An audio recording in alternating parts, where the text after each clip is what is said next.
I'm going to read a little bit about his bio, and we're really going to get to know Mike and the work that he's done, the impressive work that he's done, and some of the things he's going to be doing in the future, and his ideas about some of the current issues that we have, that we've all been grappling with. And then at the end, we'll have a question and answer session where you feel free to put in your questions right now and ask them, and then we'll save them towards the end and try to get to as many as possible. Mike moved to Oregon after teaching in public high schools in New Orleans. As a teacher, he observed the school to prison pipeline firsthand. His students were victims of crime, witnesses to crime, children of incarcerated parents, and sometimes defendants themselves. That experience drove Mike to study criminal law at Lewis and Clark. Former Multnomah County District Attorney Mike Schrunk gave him the first chance to practice criminal law as an intern and as deputy district attorney. In the district attorney's office, Mike worked on misdemeanors, property, crime felonies, drug courts, and he led a project to get restitution for victims of crime. In 2013, Mike worked for the state legislature as counsel to the House and Senate Judiciary Committees. After the legislative session, Mike was hired by the Criminal Justice Commission to implement the new Justice Reinvestment Program statewide, which we'll ask Mike about and learn a little bit there. In 2015, the governor appointed Mike to be the director of the Criminal Justice Commission. As director, Mike has led projects that have made our criminal justice system more transparent, fought for legislation that decreases racial disparities, and for treating addiction like a health issue, not a criminal justice issue. In this role, Mike has advocated for ending cash bail and collaborated with legislators and health experts on legislation focused on the intersection of behavioral health and the criminal justice system. Mike was elected by his peers to be vice president of the National Criminal Justice Association. He was also elected to the board of the National Association of Sentencing Commissions. He has also served on the Governor's Reentry Council, the Prison Forecast Advisory Committee, and the Attorney General's Bias, Crime, and Incident Steering Committee. His agency has been recognized repeatedly as a leader in national research with multiple awards. Welcome, Mike. Thank you for being here with us tonight. Thank you so much. My pleasure. I think I need to work on cutting my bio down a bit.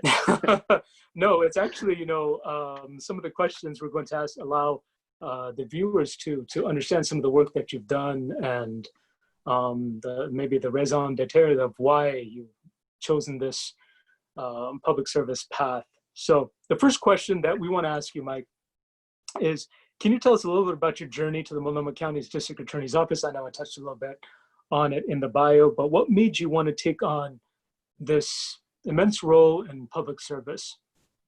Yeah.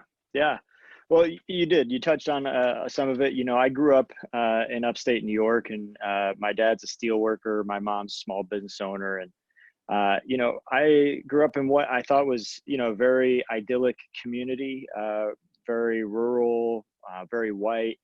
And I just thought, everything is pretty good. And then I went and became a teacher down in New Orleans, and I saw that I was really sheltered in how I grew up, very privileged in how I grew up, and that when I got to see through my students' eyes their experience of the world, and that meant the criminal justice system, but also our education system, our healthcare system, the challenges that they were facing on a daily basis to come to school. And I was getting on them about not doing their homework, and then once I got to know them, I learned that that's because, they had to get up at 5 a.m. to get all of their other siblings ready to go to school, and, weren't taking care of themselves because of situations in the household where they had to step up. And, just so many different systems that were challenged and failing my students. And the criminal justice system was high among those. And so I moved to Portland. I went to law school. I studied the law, and I worked as a prosecutor. And I thought, if I can get in the system, I can see my students and I can be the person that sees them for people and wants to help them. And you can do that. And I got the opportunity to help people that way, but I was also very limited in what I could do as a low-level deputy DA. You have a boss, for one, and elected, who gets to set policy. And then you also have state laws and county laws and norms and things like that. And so after doing that for 6 years, I thought, you know what, I want to try something else. I'm not having the impact that I want to have. And that's why I went to the legislature and I learned about policy. And policy, I learned, wow, you can change things. You're not stuck with the way things are. And so I got to work in 2013 on the justice reinvestment legislation. And since then, I've worked on all kinds of legislation. But what brought me back to the district attorney's office was this role is kind of the perfect marriage of both of those worlds. As the district attorney, I have the ability to reach down and help individuals. We can look at individual cases and I can try to help victims of crime. I can help people who are going through the criminal justice system, and I can do the deep dive.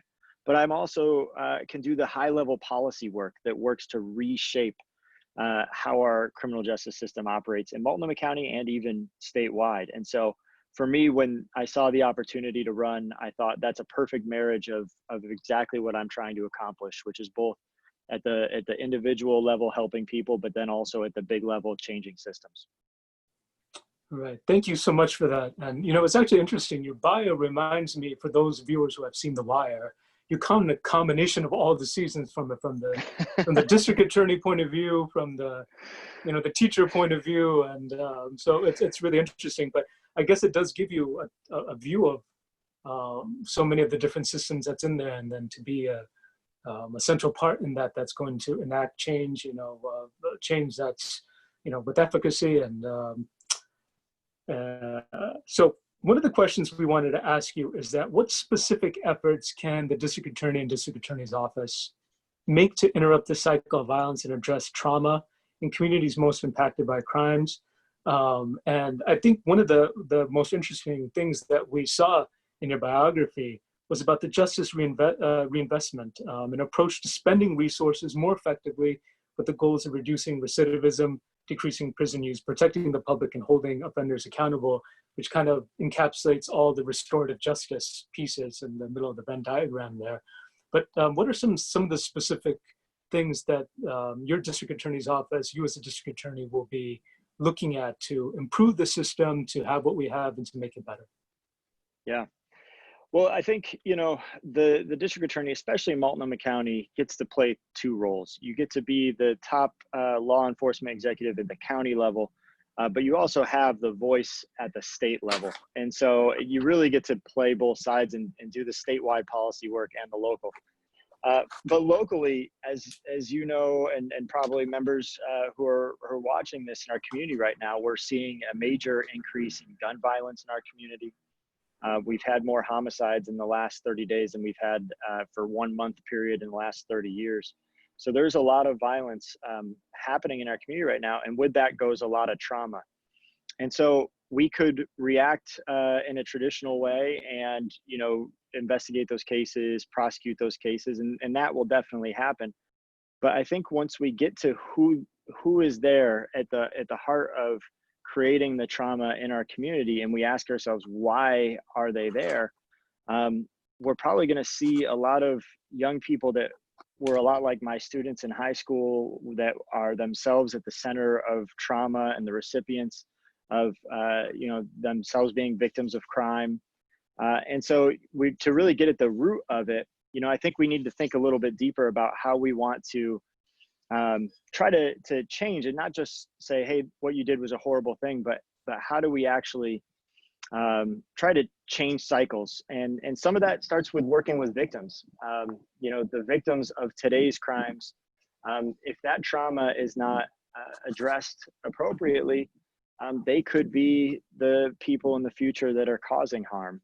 We see people say hurt people hurt people. So we need to do a good job working with victims of crime because it's the right thing to do and because it's also good for public safety. But then also, stepping up and seeing people as human beings. And so on justice reinvestment, what we really tried to do is we try to say, prison, it really it's not effective at reforming people a lot of times. And you can just see by the incarceration rate of this nation, where we're first in the entire world. We incarcerate more people per capita than anybody else does. And yet we are not the safest nation in the world. I had the privilege of going to Norway and seeing how they address a lot of these types of crimes. And in Norway, there is no death sentence. In Norway, there is no life sentence. The longest sentence you can serve in Norway is 21 years. And their entire focus is on rehabilitation. People go to prison in Norway, but as soon as you get there, from the very first day, the goal is to get you back out and into the community safely. We don't have that here necessarily. We have good people who work within our prisons to help people, but the resources really aren't there. They're too scarce. And our sentencing system is still very much focused on punishment. And so it's not focused on rehabilitation. I think that's one of the reasons we see some of the high recidivism rates that we have here in Oregon and in this country. So there's a lot of work to do that the DA can do. It's long-term work though, and truly a lot of it will require community to work with victims, to get victims healing. We need to engage the community for that support, because it doesn't exist in the current criminal justice system for victims of crime the way that it should. We can do some things, but not enough. And so I think we start with victims, we look at the trauma that they're suffering, and we work from there. But then even the people who are causing trauma, we have to treat them like human beings and focus on rehabilitation and be less concerned on the punishment for punishment's sake.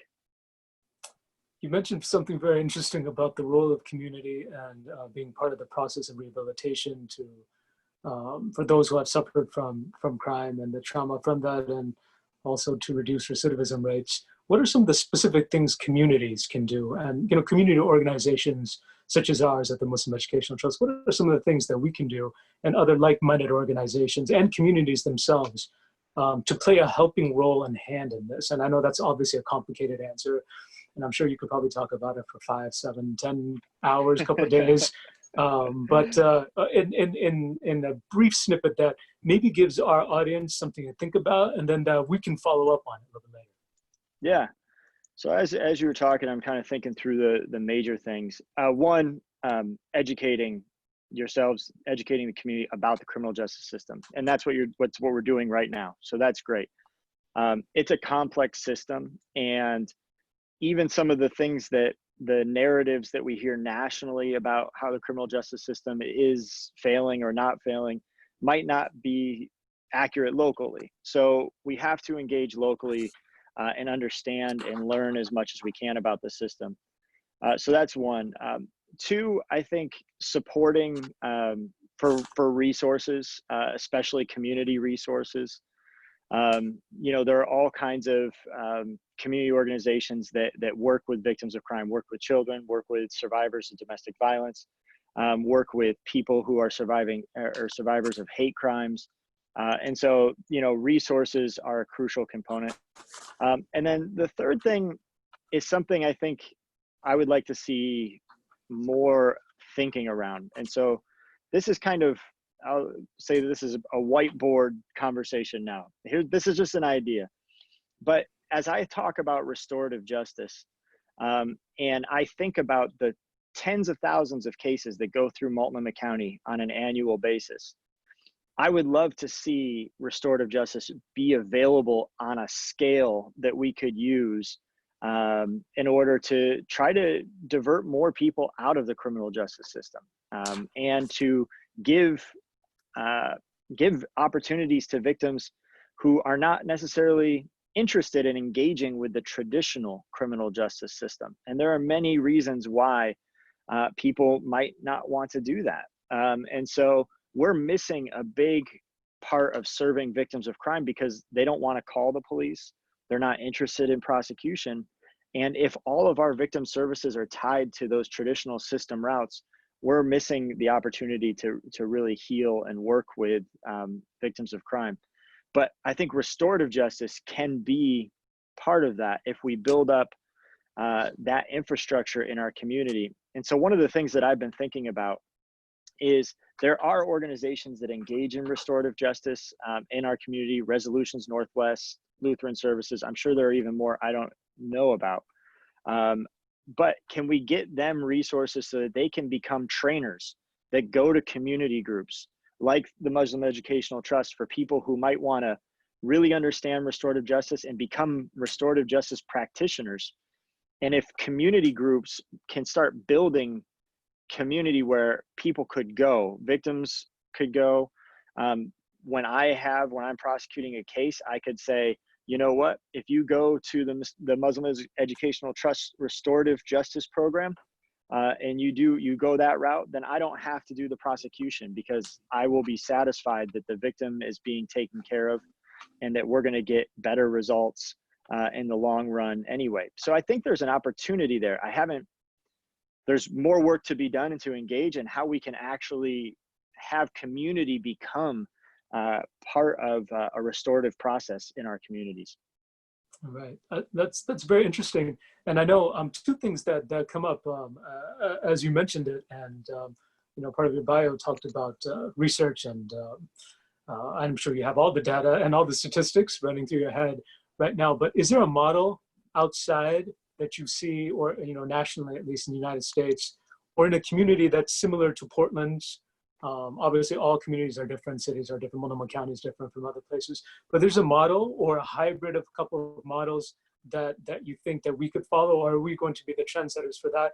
And the second thing is that you mentioned about learning about the district attorney's office, and that was one of our goals for this session, because in our community, for a lot of members, they may not be aware of the process, which course cases go to the district attorney, et cetera, et cetera.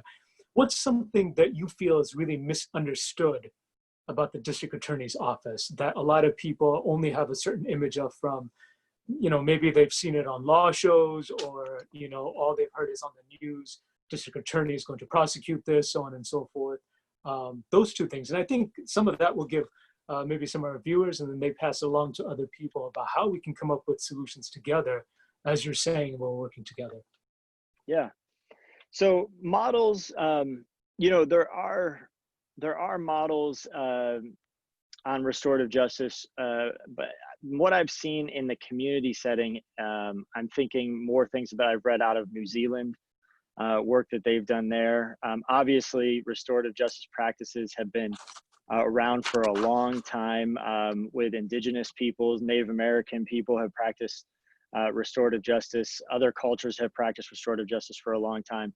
So I think there are models for how community can do it. I'm not aware of any cities in the United States that are engaging community groups to the way that I'm thinking about it. And maybe I'm not thinking about it right, but creating hubs in community that can do this kind of work.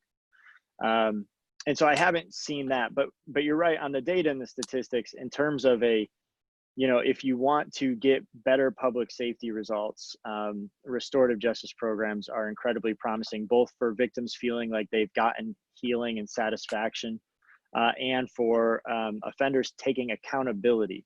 And that's the real key. It's not about being soft on people or anything else. It's about accountability, and you need to have accountability for there to be healing.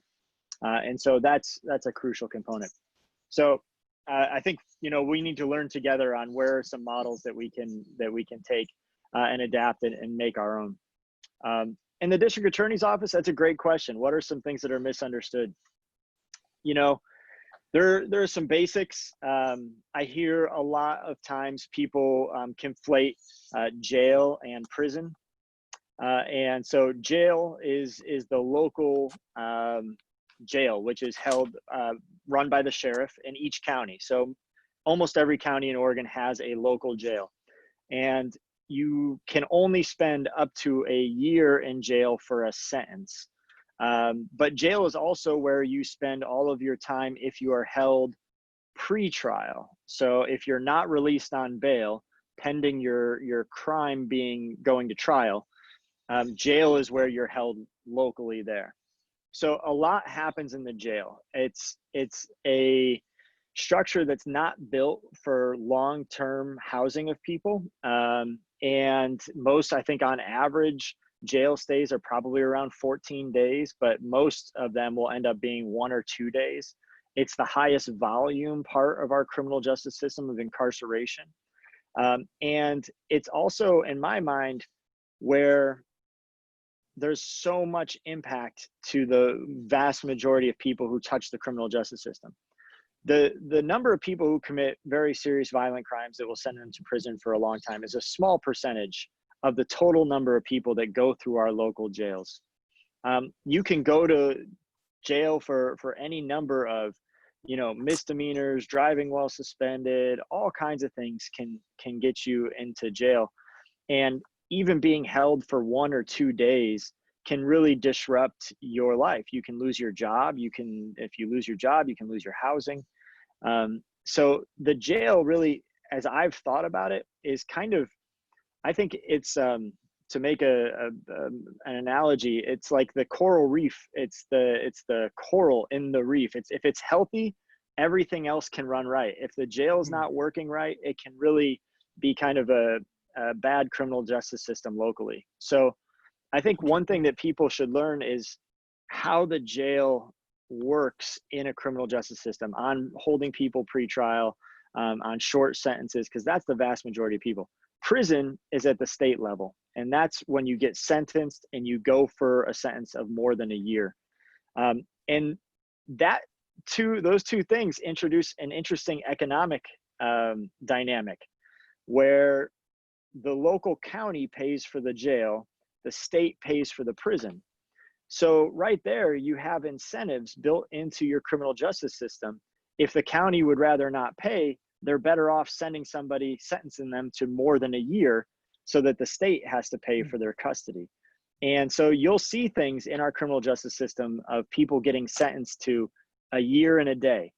Well, a year and a day means the state's going to pay for this, not the county. So there's all kinds of interesting, once you really start to learn the difference between county, state, and then city. You have city police. In Portland, we have the Portland Police. So there are 3 different levels of government operating in our criminal justice system. And it creates different challenges and dynamics of funding and how we use our systems and what decisions we make. To me, I think that's the thing that's most misunderstood, and I understand why. I don't know why you would know that unless you really got into it, but it's a very layered system that isn't always coordinated very well with each other. Well, that's fascinating. I think that's, most people didn't have any idea about that, and the analogy is really really interesting. I think most people wouldn't think about it in that way.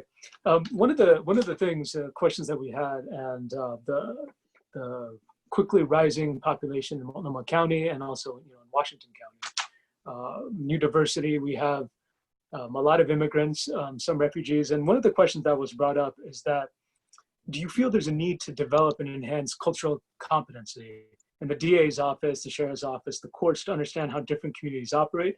For example, Oregon's diversity is fastly growing, refugee population, immigrant populations, and most of those populations' respective cultural practices probably won't be the ones that are practiced by most district attorneys, assistant district attorneys, the courts, the judges, the sheriff's office, or others. So is there room for this growing cultural competency to understand communities better, about why something might happen in X immigrant community, or Y refugee community, that's based on cultural practices, based on trauma from where they came from, fleeing civil war and whatnot? Absolutely. I think there's both a need for that, and we can make that happen. We can increase that awareness. And I think you're exactly right. Without that cultural competency, things can be misunderstood, situations can be misinterpreted. And so if you don't have that built in, or even the ability of who you could turn to for guidance on that, you're really missing out on what might be the underlying problems. I like to talk a lot about getting to the root causes of what is the issue. Why is somebody here? Well, if you don't have that cultural competency, you might completely miss why it is that somebody's come into contact with the criminal justice system in the first place. So it is something that I think the district attorney's office should learn more about, should get more engaged with. One of my hopes is to get my deputies out into the community, and I'll take cultural competency even a step further from its traditional meaning of cultures, but also thinking about things like getting my deputy DAs into prison, so that they can meet people who are currently in prison and people who are in jail and in the state hospital, and actually understand and see firsthand the systems that we're sending people to. Because I'll speak for myself, when I was a young prosecutor right out of law school, when I send someone to prison, I had no idea what I was sending them to. I didn't know or have an appreciation like I should have for what that meant. And and I, frankly, could be too callous about it, or just too flip, not take it as seriously as I should have taken that type of a decision. So I think there's all kinds of competencies, cultural and in our criminal justice system, that the district attorney's office needs to do a better job of understanding. And the good news is the attorneys in there are fantastic. They want to do it. There is sometimes frequently a feeling of a crush of business, that we're so busy that we don't have time. But that's on me as the elected to make time for that, and to make sure that it's a part of our business. And then, so then that's the understanding people. But then when we sentence people to programs, we need more culturally competent programs. The criminal justice system was built by white men, with all the blind spots that white men have in their minds and what they brought with them. And so there are so many examples of situations where, reaching somebody with a certain type of treatment, or, the way that we've set up learning and things is with one culture in focus, and not really thinking about how other cultures might actually benefit in different ways. And the system has tried to be responsive. I'm thinking of sweat lodges being set up in some of our prisons. Like, we try to be responsive, but it's we need a lot more work in that area for reentry and for other services for people to be culturally competent. Thank you for that answer. And I think this goes back to the previous point that you made about communities and the district attorney's office working with each other, where organizations such as ours and others could provide that link and that information to the DA's office, the sheriff's office, about certain things that are happening in there. I'm going to go back a little bit too, and we have a couple online questions right here that are going to interrupt the flow, but I think that's perfect for it. But talking about in New Orleans, and then what you saw, and then now a little bit in hindsight with the myriad experiences that you've had on, all sides of everything. What are some of the things you think that, because we're an educational institution, and people often ask us about, okay, we have this situation here in Southeast Portland, we have this situation here, or out here or there. What should we do approach about that? What are some of the most effective things that you've seen that interrupt that school to prison pipeline? And what are some of the things that communities should be doing? And communities should be pressing our commissioners, our legislators, our congressmen and women, and our senators. What is it that we should be pushing for that is going to interrupt that tangible things that we can do as organizations? Yeah, for my, exactly right. My experience teaching in New Orleans, we didn't have police in our schools in New Orleans. We didn't have school resource officers, and I know that that's a topic that's kind of hotly contested right now in the community, whether or not that's a good thing or not. And I'll say that I've met some school resource officers, SROs, that are incredible. They practice restorative justice, and there are some, this has been expressed to me, that are afraid that without school resource officers, if other police are called, they might not have that kind of background of working with youth and having those relationships and knowing them, and so we could get worse outcomes. I don't really know where I sit on that issue. I think that's a good conversation for community to have. We didn't have them when I was a teacher. I didn't find it necessary. We had situations when, fights would erupt in hallways, just like any other school does. And we were able to handle that in a way that kept the students safe with teachers. So I don't know what the right answer is, but I do worry about calling police officers on things that happen in our schools. I mean, anytime that we're using the criminal justice system as an intervention for behavior, there's always the opportunity that we could be bringing youth into the criminal justice system. And all of the research is very clear that we don't want to do that. At the youngest point, people are arrested. It just increases the likelihood that they're going to keep getting arrested over and over and over, and you can just get trapped in that system. So I think that's a good conversation for community to have and to hash out. I don't know where exactly I fall on that, but I think it's possible to not have officers in schools, and that could be a positive thing. You know, for my students too, it was after school programs. You know, I volunteered my time as a basketball coach to stay after school, as a flag football coach to stay after school. And I could do that for an hour, but then the school shuts the grounds down, you know, and for some of my students, I knew that their parents were working late hours and they weren't going to be home when they got home. So having opportunities, I think the more things that we can build in the community for students to be engaged in positive pro-social activities before and after school, you know, I think those are great ways to keep them out of trouble and keep them in positive situations. We have an issue with gangs here in Portland, and you know, gangs at their core they're family, they are groups. You belong for protection and to find a place where you belong. Well, basketball teams are places where people can belong, or if it's not sports, whatever, it doesn't have to be sports. But activities where you are with your peers, those are also places where people can go to belong. And so I think the more places we can create like that are positive, those are really good investments. And the research on that is also very clear. You can see they've done studies where after school programs have gone away before and after, and you can see exactly what time of day youth are getting arrested. And it's right at like 4 and 5 o'clock. So let's give them good things to do at 4 and 5 o'clock, and that way give their parents a chance to get home. And so I think things like that, you know, opportunities to engage kids and keep them in healthy, safe places. All right. Mike, you are very popular here online, and people don't want to wait until the question and answer session. And I've been being asked to let some people ask a question. I think we have somebody who will come online right now. Are we ready for that, Brother Wesley? Okay, there we go. Yes, Jack Hanai from New Portland Foundation. Please go ahead. Yes, first of all, District Attorney Schmidt, thank you very much for participating in this event. Very pleased and happy to have you join us, and congratulations on your new position. My question to you is, do you have a specific strategy for dealing with the police union to implement your new approaches to public safety, the description of which I find very impressive? Thanks. Yeah, thank you, Jack.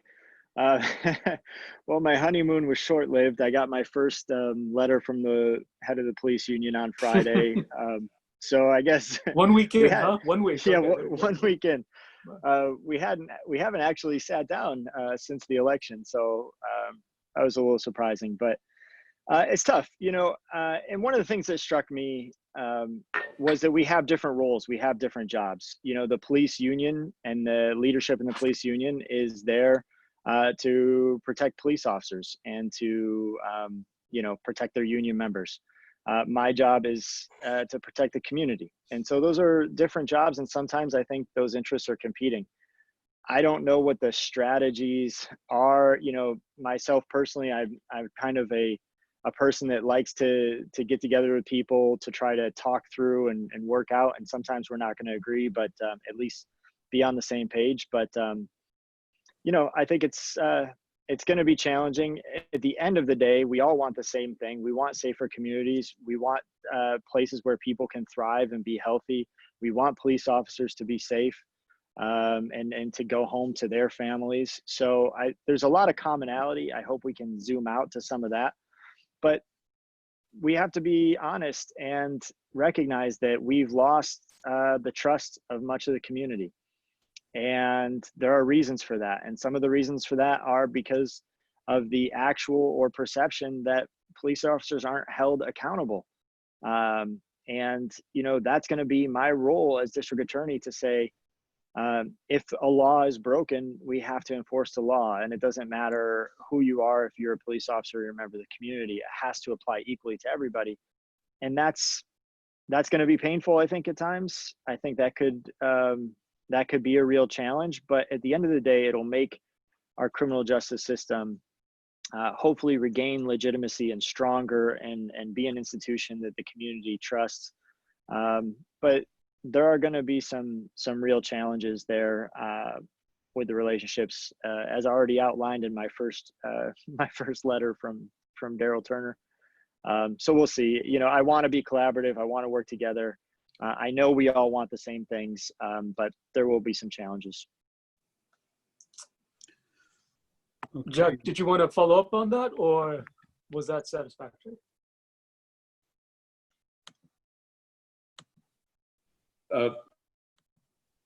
Jack, is that good, or you want to ask? A follow up, or I think you're okay. Okay, very much appreciate the answer, and I don't think I have a follow-up.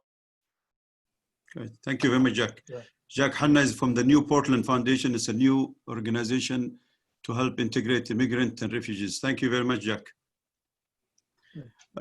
Mike, there is another question, by Will Fuller in online. He says, by the time there is a crime, it's too late.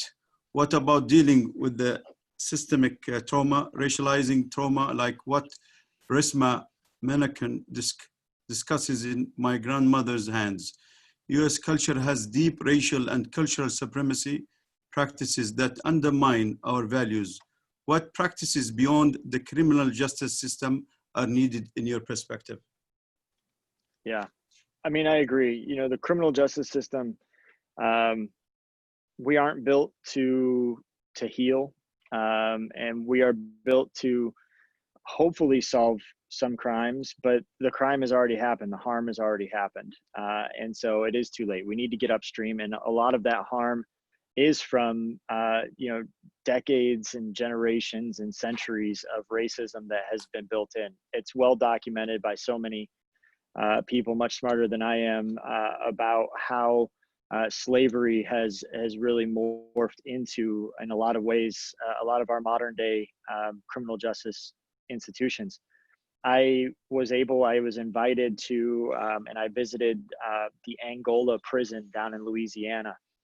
And Angola is one of the biggest prisons, and has one of the bloodiest reputations in our nation as a prison. And so we went to visit. I actually stayed on the grounds overnight for a couple nights. And it was striking to me. Angola started off as a slave plantation. That's what it was. And then when slavery was abolished, they still needed people to work those fields. And suddenly Black people were arrested. And I'll tell you, I was there, I think in 2015 or so. And it looked a lot like a modern day plantation. People, almost everybody there was Black, working in the fields, and still guards on horseback, white guards on horseback, over watching the work. It was striking to me. It felt like I was back in time, but it was modern. It was recent. So we have to reckon with that. I think Brian Stevenson, who many have said is a modern day prophet amongst us, talks about truth and reconciliation. I don't know that we've done the deep dive into truth that we need to do, and recognizing the roots and how some of those practices was started with slavery and other things that have stayed on. I think we need to do that here in Oregon. I'd like to see a truth and reconciliation commission, because, and I'll give you an example of a time where I thought that was powerful. You all are probably aware that Oregon was the last state in the country to allow non-unanimous juries to convict somebody of a crime. We allowed people to be convicted of felony crimes when only 10 out of 12 jurors agreed.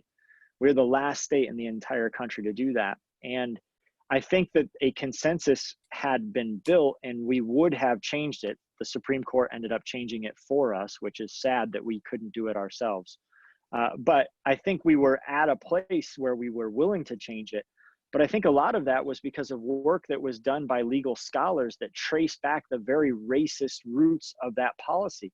And I think it was the truth that changed people's minds and opened up their eyes to the way that the modern day practice had racist, very specific racist roots, and was still carrying out and operating the same way today. I'd like to see our entire criminal justice system face some of those hard truths. And I think if we can do that, it'll open our eyes to why we do some of the things that we do, and hopefully, and maybe we can abandon some of the things that we do. And so to get to the question about, we're kind of too late once the crime has happened.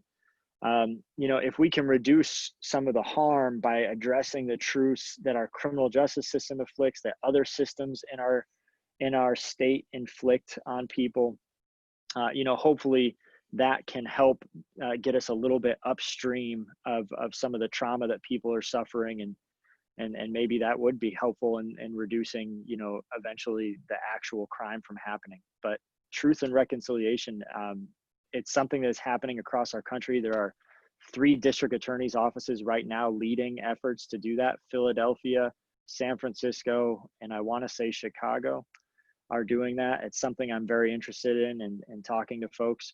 But I'd love to see a community effort along those lines. Right. Otherwise, do we have another question? We have one question and 2 comments. Both Right. comments, Mike, they wish you the best and congratulations for your elections. And you are in their prayers, Thank you. to succeed.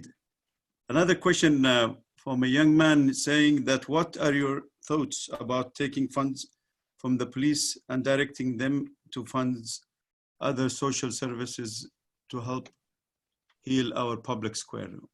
Your perspective on this, Mike? Yeah.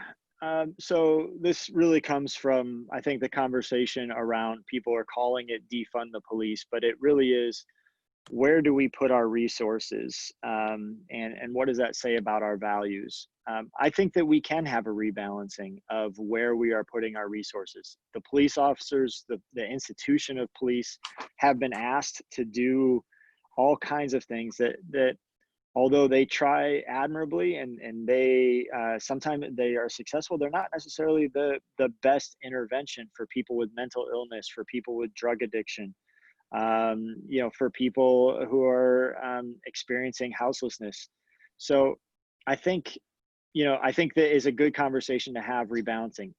What I would like to see, and this is probably pie in the sky, maybe it can't be done, but the challenge, I think, for the conversation is, when you defund the police and they are the people that are doing that work right now, there's a gap between when we can take that money and get it into community to work on those things. And so there's a lot of concern about, what do we do for that gap where the police are no longer doing that service, and the community organizations that we're now funding are ramping up and are learning and are implementing and starting to really think about how they can do that work.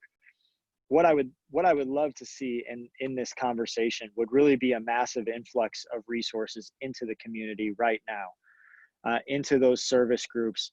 Let them build the program, let them thoughtfully do implementation work, let them get ready, and let them start taking on that work so that the police officers are called less and less. And then I think it would be a much easier conversation to have in the community about shifting police resources, because we wouldn't need them as much to handle those types of things.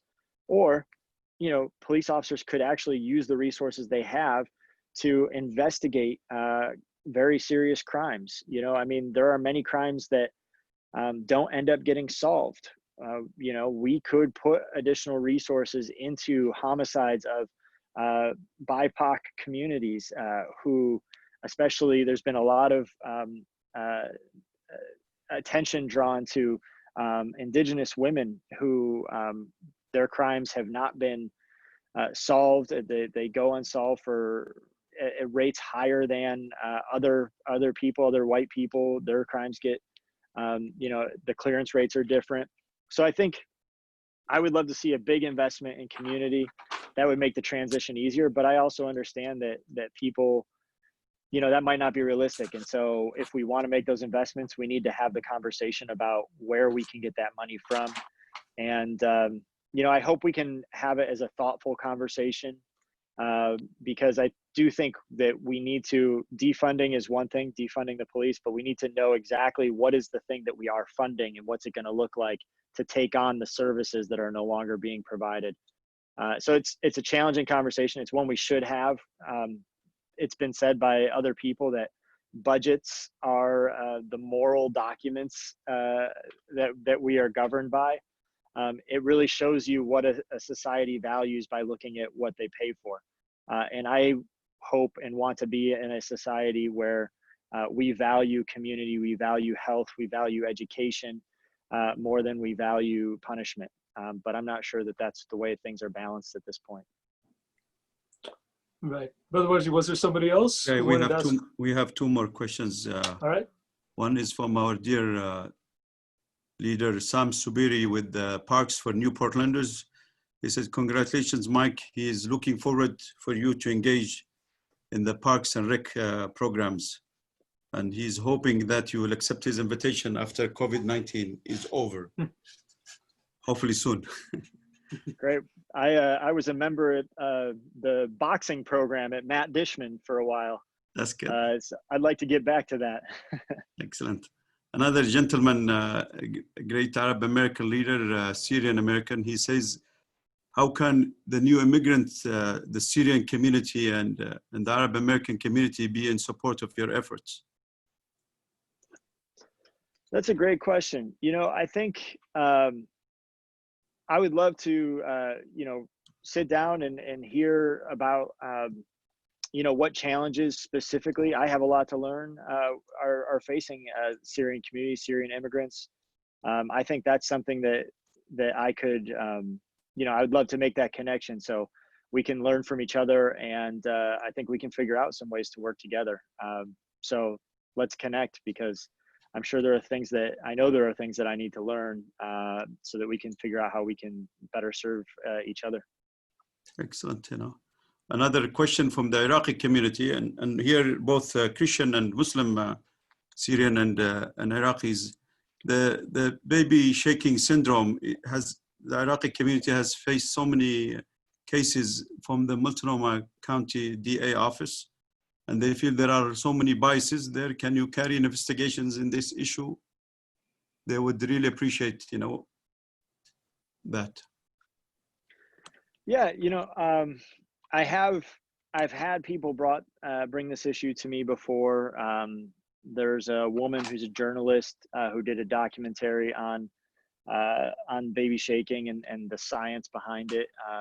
And so it's an issue I need to learn more about. I wasn't aware that it was hitting the Iraqi community particularly hard. So that's good information for me to know. I'll look into that and see, what I can learn from the office. Forensic science, so the science that we use to, investigate crimes, it changes over time. And some examples of that are bite mark evidence, where we see, people have been convicted when, forensic scientists were supposedly comparing bite marks to somebody's teeth. And that's been thrown out. We know now that that's junk science. There are other examples of when forensic science has moved on, and we realize that, it really isn't as reliable as we thought. I don't know about baby shaking science and that syndrome in terms of where that fits on the spectrum, but I do know from talking at least to that one journalist that she was very skeptical of the science there. So, I think it's incumbent upon the district attorney to always be making sure that if we're going to be using scientific evidence, that it is accepted and it's the best scientific evidence, and we're doing everything that we believe is based on the science. And sometimes we're going to get that wrong. The science is going to change, things are going to move on, and when and if that happens, we need to go back and look at the people who are convicted on bad science and try to make that right, get them out of prison if they're still in prison, try to make that right any way that we can. I don't know that that's where baby shaking science is, but it's an example of a forensic science. And I've seen that happen with other sciences. So I appreciate the question. Thank you for bringing it up. I'll see what I can learn about that, especially as it pertains to the Iraqi community. No problem. And they will be happy to provide you a case that they have involved in. That'd be helpful. Yeah. Mike, one more question from a dear sister, African-American Muslim sister. She said, of the 75 deputy DAs in your office, what is the diversity makeup and your priorities for such, diversity? Yeah. I don't have the answer to that question off the top of my head, but it's one that I should have. So I'll try to get what the actual numbers are. It's more diverse at the younger level than it is at the older level, in terms of the more experienced DAs and prosecutors in the office are much more likely to be white. There's more diversity at the younger level, but we need to do better. And not only do we need to do better recruiting diverse candidates to reflect our community and the communities that we are working in, we have to do a better job supporting people of color when they come into the office. I've heard from attorneys in the office that they have not always felt supported as a person of color. And actually that doesn't just go for attorneys, that goes for staff, victims advocates. So this is very much something I care a lot about. It is a focus of mine. I'm going to be putting effort into how we can do better recruiting, but then how can we do better for making the Multnomah County District Attorney's Office a welcoming place where people are supported and they want to continue and remain to work there and have great careers, because it doesn't do us any good to recruit a more diverse workforce to just have them leave within a year or two. So there's a lot of work to do there. It is a high priority of mine. And so one of the things I want to do is myself be more involved talking to schools. And that might mean getting out of state a little bit and talking to other law schools so we can try to recruit people to come to Portland. It's a beautiful place to live. It's a beautiful community. And we need to do everything we can to diversify our workforce. Right. Thank you, Mike. I think those were some of the questions that were wanting to be asked over there. We might have a few more at the end. Mike, in 2015, the governor appointed you to be the director of the Criminal Justice Commission, and you enacted projects or led projects that made our criminal justice system more transparent and fought for legislation that decreased racial disparities. Can you speak about some of those and how effective they were? Yeah. So the transparency work that we've done, you can actually see it happened right after I left, which I'm sure my my successor was not as thrilled about. But one of the things that we did was we worked with Senator Chip Shields, at the time was a state senator, and on doing what we call racial and ethnic impact statements of legislation and of ballot measures. And so the Criminal Justice Commission just actually did their very first racial and ethnic impact statement on a ballot measure. And it's on what is called IP 44, the Initiative Petition 44, which is a ballot measure to decriminalize possession of drugs when it's for personal use for your first and second conviction, and to increase dollars into treatment programs. So they just did a racial and ethnic impact statement where they did an analysis. What if this ballot measure passes? What will that do to the makeup of the criminal justice system? And they looked at that, and then they found that if it passes, it will decrease disparity in our criminal justice system. So that's a tool that the commission has that started from legislation, I believe passed in 2013.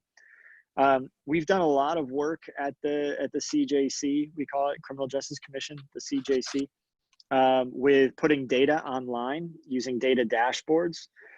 It's actually something that I want to do in the district attorney's office, is make data available online so that people can see the disparities in our local system that the district attorney's office is seeing, and make it transparent, and so that we can have that dialogue. So we've done a lot of work with transparency and just trying to make it publicly accessible data. So those are a couple things. On reducing racial disparity, we've done a few projects. One was a racial profiling bill called STOP, which is looking at racial profiling of policing. The commission now tracks every single law enforcement traffic or pedestrian stop and looks and analyzes those for racial disparity, trying to detect whether or not there's racial profiling going on in specific law enforcement agencies. So that's work that we've been engaged in to reduce disparity in our system. The bill that I worked on that I think has had the biggest impact on reducing racial disparity was passed in 2017, I believe, House Bill 2355. And that did a few things. For one, it decreased the punishment for possession of controlled substance from a felony to a misdemeanor. And the reason we targeted that is because we've seen through looking at the data that people of all races and ethnicities use drugs at very similar rates. It's between 1% and 3% of our subpopulations are using controlled substances. But yet, if you look at who is being arrested and convicted for possessing controlled substances, it is not at all at similar rates. And so the idea behind that legislation, part of it, was to drop the punishment from a felony to a misdemeanor so that we could at least mitigate the collateral consequences of having a felony conviction that we were disproportionately putting on people of color. And when we did that, we saw immediately that those racial disparity rates for felony convictions dropped precipitously. So in some ways, IP44 is just actually the next extension of the work that we did in 2017 with House Bill 2355. But we've seen that if you look at certain types of crimes, there's disparity, and you have to ask yourself, why? Why is there disparity? What is causing that? And sometimes the disparity is being caused by policy decisions, by the way that we police, and not because of the frequency that the crime is being committed. And when that's the case, we should look at changing our policies or changing the way that we police. Travis Hampton, the superintendent of the state police, has spoken a lot on this about wanting to decriminalize driving while suspended, because he's found that it frequently starts with somebody getting a criminal citation for a defective, like a tail light or a license plate light or something like that. And then that ends up being the snowball that gets your driver's license suspended. And we see that those citations can happen in disparate ways. And he's found in his data that Latinx people were more likely to have their licenses suspended than other people. And so he's fought and has talked to the legislature about changing that. And I think they may have in 2019 passed a bill on that. So there's great things being done, and there's always so much room for way more improvement to do in that area. Right, thank you. In 1994, Mike, we had the passing of Measure 11. I was in high school here in Oregon at that time. I'm dating myself here now, but so there were some pretty major events that happened, high-profile crimes that happened that helped lead to that. Do you feel that widening of judicial discretion in sentencing that would lead to more equitable outcomes, or is there data and science that says that mandatory sentencing for certain crimes, and the list is there, that leads to prevention of crime, safety for community, et cetera? I believe in 2019 it was changed for juveniles here in Oregon for under 18, that mandatory sentencing for some of those crimes, or all those crimes, I'm not sure, don't apply the same anymore. But what is your feeling about that, and where are we going in the future? Yeah. So, 1994, if you look at the crime data, the late 80s, early 90s, crime was at some of its highest rates in this country, violent crime. And it wasn't just Oregon, it was nationally. There were states all over the country that were looking at mandatory sentences as the way to go, because the feeling was Judges were too soft on crime. Even prosecutors were too soft on crime. And that if we could just force people to go to prison for longer, that would have a positive public safety impact. Well, we are now, 25 years later. And we're starting to see all the research that I see on this is that no, in fact, mandatory sentencing, if it had any positive impact on lowering the crime rates, it was negligible. But what we have done is we've sent a lot of people to prison for a long time, and it's exploded our prison population. And it's exploded the cost. And you can see that here in Oregon. I've looked at that data for a long time, where our prison population around 1994 was, I believe, around 5,000 people in prison, maybe less, 4,000 people or so. It's now 14,000. And that was the biggest sentencing change that has really happened in our state. So, I mean, it really worked in sending a lot of people to prison, but all of the research says that it is not the driving cause of why crime has fallen. And there's no real consensus on why exactly the crime rates have dropped as much as they have, but we do know that right now we're at one of the safest times that we've been in modern recent history in terms of crime. So continuing those policies doesn't make any sense. I'd absolutely give discretion back to judges. There was a sentiment at the time with Measure 11 that making the sentence mandatory would mean everybody gets treated the same. And that's not actually borne out in the data here in Oregon. What it really did is it shifted the decision-making away from individual judges and turned it over to individual district attorneys. Because once you make it mandatory, the only person that can offer you a plea deal to get out of that mandatory sentence is the DA, is the prosecutor. And so what you really ended up seeing is, instead of having, I don't know how many judges we have in the state, let's say 150. Instead of having 150 different decision makers, you have 36 different decision makers. And so you can compare the sentence length from Marion County to Multnomah County, and you're going to see big differences in how we handle those types of cases. So yes, it's consistent within a county, but it's not consistent across the state. So you don't get the consistency that was promised. And quite frankly, I would much rather look at people individually than saying we have to treat everybody the same by looking at the crime type and looking at their criminal history, treat everybody the same.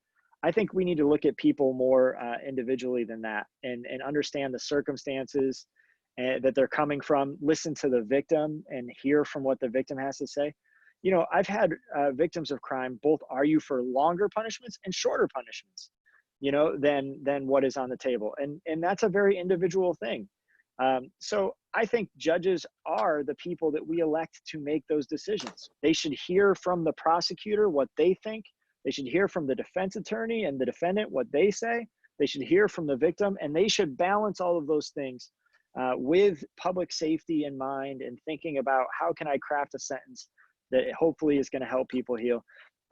One size fits all mandatory sentencing doesn't accomplish that.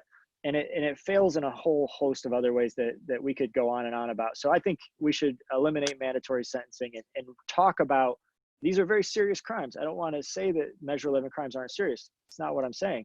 But let's talk about treating people as individuals and crafting more thoughtfully what our response is going to be to those types of crimes. All right. Mike, we wanted to ask you, what was, and you can take the question and process the way that you want. What was the most difficult case of your life? It could be emotionally or because of the intricacies involved, but the one that affected you the most. Yeah, so when I prosecuted, the highest level of cases that I got to were property crimes that I went to trial on. And so the one that stands out for me was, it was a very interesting case from a prosecutorial perspective. It kind of had everything. It was a situation where two Black men went into a cell phone store, and they ripped iPhones off the walls and ran out, and they got into a car. And a man was standing at the counter, and he saw this happen. A white man, he had a gun on him, and he chased the two Black men out of the store They jumped in the car, they drove past him, and he tried to shoot the tires out of the car, which is like a movie thing. You should never try to do that. Shooting at people for stealing phones is not a, AT&T is going to be okay. You should let phones go. Don't shoot at people for that when they're not putting you in danger. But B, there was a bus mall behind the car. It's a terrible idea. So anyway, the people who stole the phones, they drove away. We caught up with them probably a month later because we found the bullet holes in the car. And so the case kind of had everything. It had forensic evidence. It really was like what you see on TV. Yeah. But the young man that I was prosecuting, he was 18 or 19 years old, African-American, had no criminal record, but it was his car. And the video footage, you couldn't tell for certain, it wasn't good enough to say for certain that was him. It looked like it could be him. He had a hood over his head, and there was one other, man there with him. And he, the entire time, was adamant that he didn't do it. And that's actually kind of rare in my experience in the criminal justice system. Usually at some point, people get to the point where they say, okay, yeah, you got me. I'm the one who did it. It's more rare when somebody the entire time is always adamant they didn't do it. But we had, in terms of evidence, we had witnesses that identified him. That we had the bullet holes. It was his car. He said he's the only one who drives it. So the evidence, there's no question in my mind that we had enough evidence to convict him. But it always haunted me that he was adamant right until even after the jury came back and found him guilty. That he didn't do it. And, I don't know. I mean, you can never know anything 100% certain. But what I do know is that the felony convictions that he got on his record prevented him from going into the military, which is what he wanted to do. It prevented him from going on to higher education. And, I don't have any ethical issues with prosecuting the case. The evidence was there and it was strong enough for the conviction, but you always have that in your mind about, wow, how certain am I? It's just one of those tough calls. And so that case sticks with me. And then of course, the punishments that was doled out for that, and how that put his life on a different trajectory. I hope he's doing well. And I hope that didn't throw him off course for his life. It's a hard thing. That was a hard case for me. That was very challenging. Well, thank you for sharing that, because this seems like a microcosm of a lot of the different cases where you have so many different factors involved. You have which are prosecuting the sentence, but the background and then how we lead to restorative justice, as you were talking about. So that's very interesting. I want to be respectful of your time, District Attorney. We have about 5 more minutes. I have a few questions I haven't asked, but we might get to that some other day. But is there a question I haven't asked you that you wish that I had asked you, or something that you want to leave our audience with? Anything else that you wanted to say that we didn't get a chance to say or ask? Yeah, thanks. I want to do so much reform work, and there's so much to do. And there really is, one of the great things about criminal justice reform is you can pick where you want to work. It can be, preventative. It can be pre-trial. It can be in the courtroom, procedural justice. It can be helping victims. There are so many things that we can do better, and there's so much area. And I think community engagement is the key. I will be going down to the legislature and testifying against mandatory sentencing, I suspect, in 2021. I would like to see our criminal justice system eliminate cash bail. I think holding somebody in jail because they don't have money is not an equitable thing to do. I think the death penalty should go away. That's my personal belief. Sometimes we get it wrong and you can't take those mistakes back.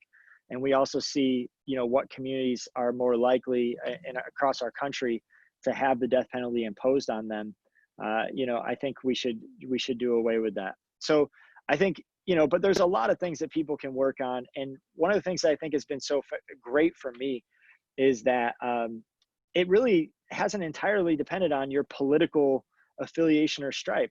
I know conservative people that want to use less prison and jail, And maybe the reason they want to do that is because they are fiscal conservatives and they think that we're wasting money, which we are. Maybe it's because they are religious and conservative and they believe in forgiveness and they see that our criminal justice system does not really accommodate that.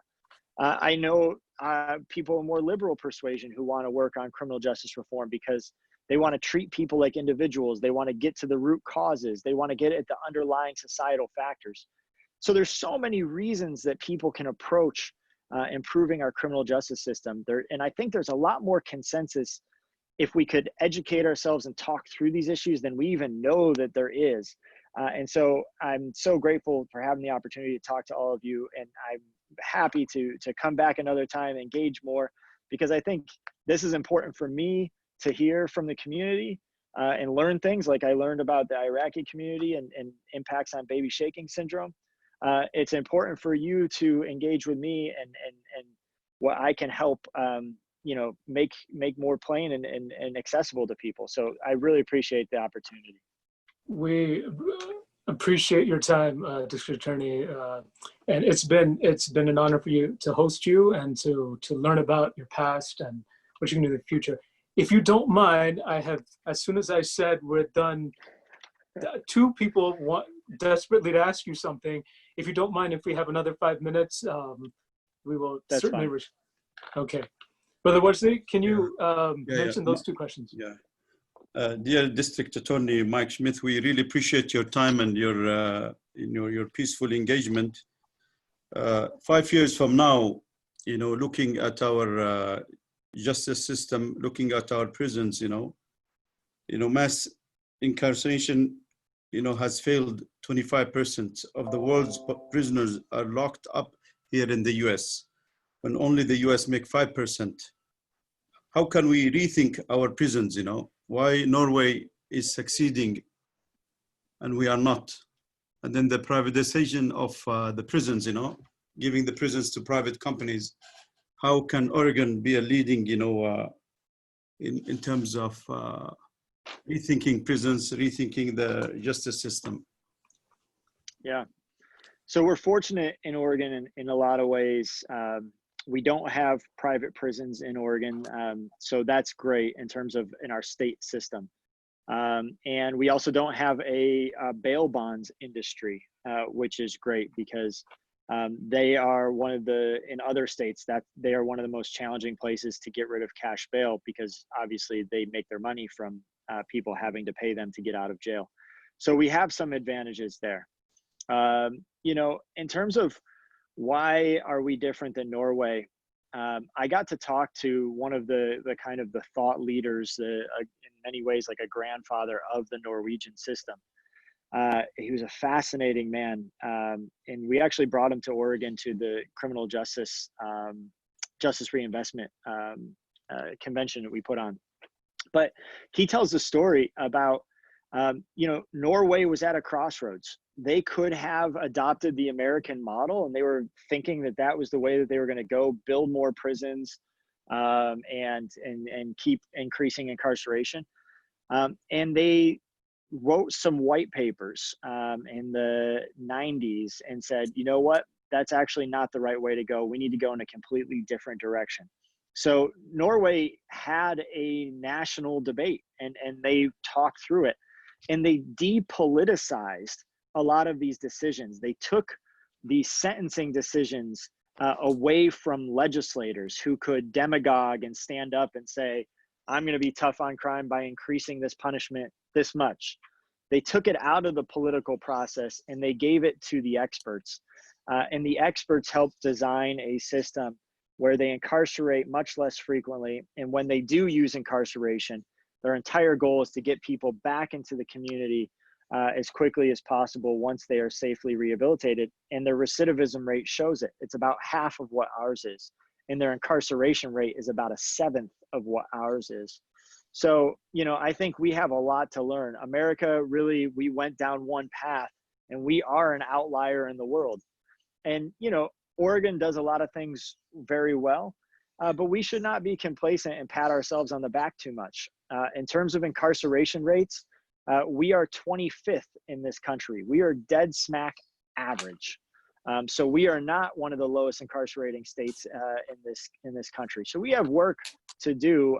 We can look at other states, we can look at other countries, but I think we ultimately have to wrestle with one fundamental question, and it's philosophical, which is what's the purpose? What are we trying to accomplish? Is it punishment or is it rehabilitation? And those two masters are at cross purposes. The research is clear on the punishment side. You can do more and more punishment, but the more and more you do, you're going to get diminishing returns in terms of rehabilitation. So we have to decide, are we a society that values punishment, or are we a society that is more interested in rehabilitation? Because if we can answer those questions and get consensus around that, then I think that will guide the rest of the way we answer questions about how much prison we use, how much incarceration we use, solitary confinement, whether or not we completely do away with that, the death penalty, all of these other things, I think flow from the philosophical conversation we need to have about the difference between punishment and rehabilitation. Mike, what would you like people to remember you 5, 10, 20 years from now, with the challenges, and the polarization and the, definitely you run to serve, to heal. And what would you like people to remember you, Yeah. Well, I'm 39 years old. 20 years from now, you still might have me. I might still be here. But, what I hope to accomplish is, if anything, we're at such a crisis of legitimacy of the criminal justice system. And when people don't trust the system, it makes us less safe because they won't call the police. They won't report a crime. And then if they are victims of crime and we don't give them other ways to heal, then that trauma just continues on in our community. So it's a high level answer. I want to work on legitimacy. Some of the ways that I hope people will look back and say, Mike Schmidt worked on that, and this is how he did it. I want to work on transparency, making data available. I want to show that we can decrease disparity in the criminal justice system and at the same time continue and get even better public safety outcomes. So I'm a very data-driven person.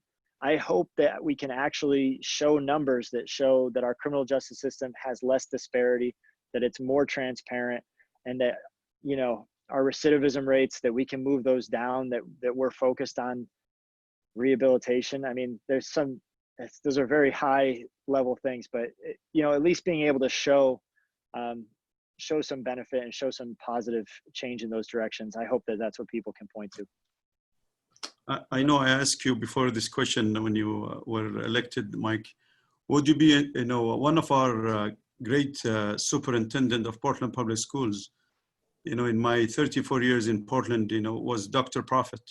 He created what's called multiracial, multi-ethnic, of integrating, nobody left behind, in our school system. Would you be interested, to make that commitment for our communities at large, where all ethnic are represented, in the multiracial, multi-ethnic advisory board for the DI office? Yeah, let's talk about that, Wajdi, what that would look like. I built a community transition team to help me transition from candidate to elected. But I think what you're talking about is a more like, let's actually build it for the district attorney's office in a way that is ongoing. I'm very, very interested in that because it's a symbiotic relationship. I serve the community, and I will do my best work when connected to the community. Thank you very much. You want? Thank you, Brother Wajdi, and thank you so much, Mike, again, for graciously accepting our invitation and talking with our community and the community at large about who Mike is, who the new district attorney is, and policies. And we're proud to have you here, and I look forward to many great collaborations and success in the future for you. Thank you very much, Awad. You did a great job hosting. This was fun. You made it really easy with all your stories, but thank you very much. And to the audience, thank you very much for tuning in to Muslim Educational Trust series. Muslims in the Public Square, healing Muslims in the public square, reclaiming our narrative. If you would like to see more programs such as this and want to support, go to metpdx.org and you can donate. And you can donate to any of the programs that we have.